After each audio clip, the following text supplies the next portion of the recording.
chemical properties of carbonyl compounds. Carbonyl can undergo a few types of reaction. The first one is nucleophilic addition, second condensation, third reduction, and finally oxidation. Let's take a look at nucleophilic addition reaction. We know that the carbonyl groups in aldehydes and ketones are polarized because the difference in the electronegativity of carbon and oxygen. Therefore, carbon atom will carry the partial positive charge, while the oxygen atom carries a partial negative charge. The positive charge on the carbonyl carbon atom is exposed to attack by a nucleophile. So this is the general reaction for nucleophilic addition reaction. So as you can see, the trigonal planar arrangement of groups around the carbonyl carbon atom makes the carbonyl carbon atom is relatively open to be attacked from above or below. Therefore, carbonyl compound will undergo nucleophilic addition with each of these compound. The first one is addition of HCN. So reagent dia adalah aldehyde or keton dan juga HCN. So untuk makluman kamu, HCN ini dia tidak dibuat di dalam botol. So kita perlu sediakannya secara in situ. So apa yang kita maksudkan secara in situ? Carbonyl compound tu kita akan campurkan dengan NaCN dan juga H2SO4. So kita punya HCN will be prepared in situ, okay? Dan CN minus akan serang carbon dan O akan serang H, maka kita akan hasilkan cyanohydrate. So ini adalah contoh addition of HCN bagi carbonyl compound.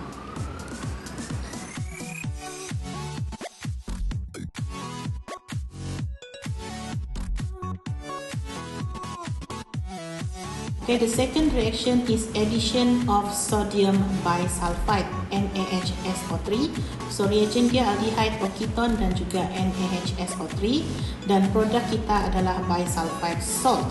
So this reaction is used for purification of aldehyde and ketone or ketone from non-soluble organic compounds. This is the general reaction for this addition reaction. Okay, so NaHSO3 tu dia akan dissociate jadi Na+, H+ dan juga SO3 2 minus dan menghasilkan bisulfite salt. Dan ini adalah contoh addition of bisulfite salt dengan etanol. Yang ketiga adalah addition of water. So reagents kita adalah aldehyde or keton and water. So produk kita adalah hydrate ataupun nama dia jam diols. So general reaction dia adalah seperti ini. So apa yang akan berlaku, H2O tu dia akan dissociate jadi H+ dan juga OH-. So ini adalah general reaction dia. So kita akan menghasilkan apa yang dipanggil di sini sebagai jam diols. So ini adalah contoh addition of water dengan 2-butanon yang mana kita akan menghasilkan hydrate ataupun jam diols.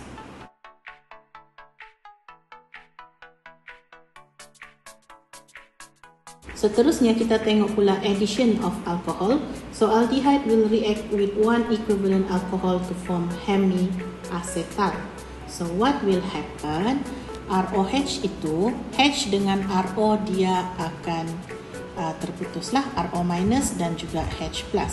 So RO minus dia akan serang itu C, lepas tu C akan bagi bond dia dengan O charge negatif dia akan serang H menghasilkan hemiacetal.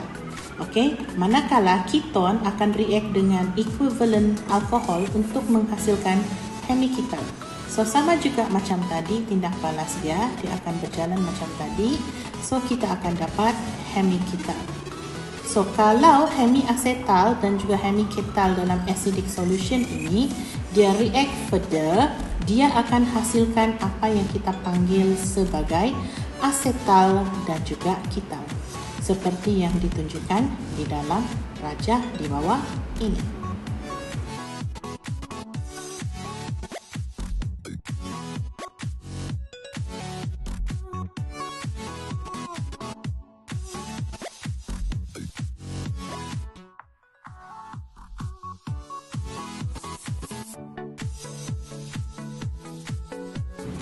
Yang kelima adalah addition of Greek nitrogen. So metanal dia akan react dengan Greek nitrogen followed by hydrolysis untuk menghasilkan primary alcohol. Lepas itu, kalau kita punya aldehyde selain metanal react dengan Greek nitrogen followed by hydrolysis akan menghasilkan secondary alcohol. And finally, kalau kita punya keton react dengan Greek nitrogen followed by hydrolysis, kita akan hasilkan tertiary alcohol. So secara kesimpulannya, Greek nitrogen react dengan metanal, kita akan dapat primary alcohol. Lepas itu, Greek nitrogen react dengan ethanol selain metanal, kita akan dapat secondary alcohol. And finally, kalau kita punya Greek nitrogen react dengan keton, kita akan dapat tertiary alcohol.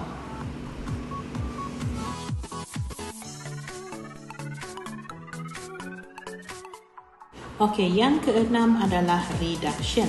So aldehydes and ketones can be reduced to alcohol by using lithium aluminium hydride, LiA, followed by H3O+. So bila kita buat dia punya equation, tulis equation, kita kena tulis equation itu begini. And then the second one, sodium borohydride, NaBH in methanol. So ini cara penulisannya adalah seperti ini. And then the last one is hydrogen in the presence of catalyst, platinum, palladium ataupun nickel. So cara penulisan dalam equation pun seperti ini. So aldehyde will be reduced to primary alcohols and keton will be reduced to secondary alcohol. So this is the general reaction for reduction reaction. So biasanya reduction tu kita simbolkan dia sebagai kurungan H besar. So aldehyde will be reduced into primary alcohols and keton will be reduced into secondary alcohol.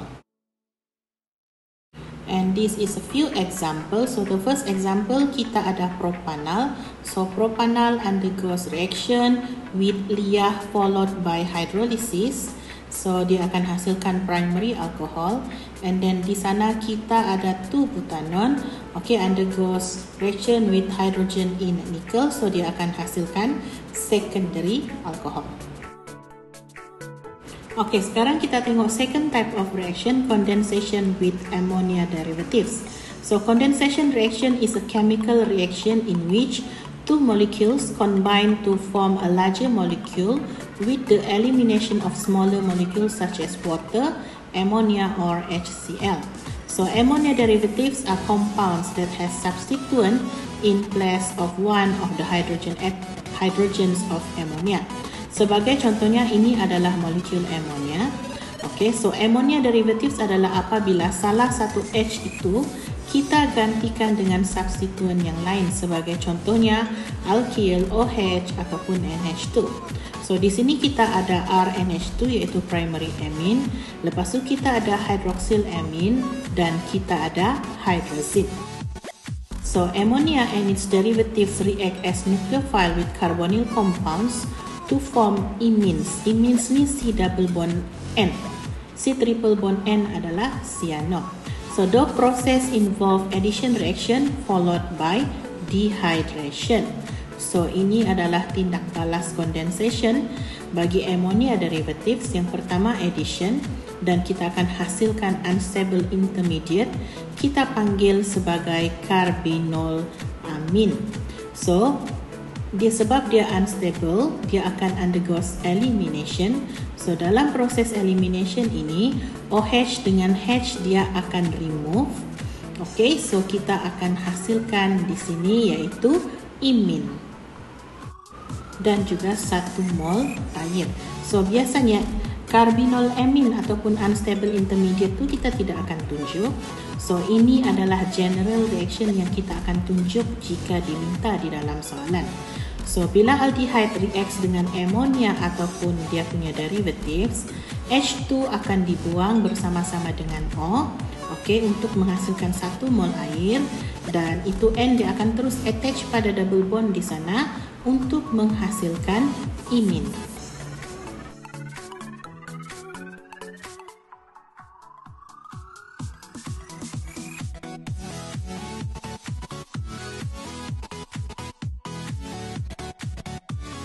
So kita tengok beberapa contoh. Benzaldehyde reacts dengan amine.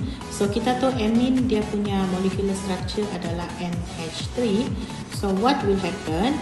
2H daripada amine itu kita akan remove bersama-sama dengan O pada carbonyl compound. And then apa akan berlaku? NH tu dia terus attach dengan C double bond di sana.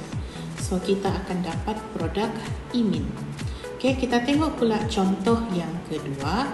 So, contoh yang kedua itu, apa yang akan berlaku? O dengan H2 kita akan remove. Okay, untuk hasilkan 1 mol air. And then, NCH3 itu dia akan terus attach pada double bond di cyclopentanon tersebut untuk menghasilkan imine. Seterusnya, kita ada propanon. Okay, propanon dia react dengan 2,4-DNPH. 2,4-DNPH ni apa? So tadi kita ada nampak structure bagi hydrazine. So hydrazine adalah basically NH2 NH2. Tapi dalam case ini, okay, 1H pada hydrazine itu, okay, dia digantikan dengan dinitrobenzene. Okay, dinitrobenzene seperti di dalam rajalah.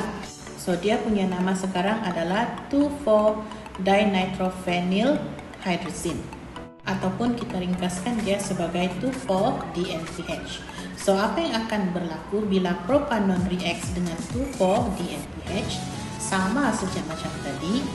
O pada propanon dia akan remove bersama-sama dengan 2H pada kita punya ammonia derivatives.